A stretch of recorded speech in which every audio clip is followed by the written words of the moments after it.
হচ্ছে মাজলুমের দোয়া অর্থাৎ দুর্বলের দোয়া।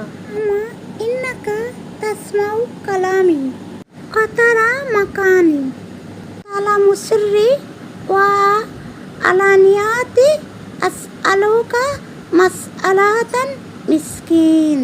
হে আল্লাহ, নিশ্চয়ই আপনি আমার কথা শোনেন, আপনি আমার অবস্থা দেখেন এবং আপনি আমার গোপন ও প্রকাশ্য সব কিছুই জানেন। আমি আপনার কাছে একজন অসহায়ী দরিদ্রের মতো প্রার্থনা করছি। ইসলামে মজলুম অত্যাচারী মানুষের দোয়া খুবই শক্তিশালী। হযরত মুহাম্মদ সাল্লাল্লাহু আলাইহি সাল্লাম বলেছেন, মজলুমের দোয়া থেকে বেঁচে থাকো, কারণ তার দোয়া ও আল্লাহর মাঝে কোনো পর্দা নেই। সহিহ হাদিস সহিহ আল বুখারী।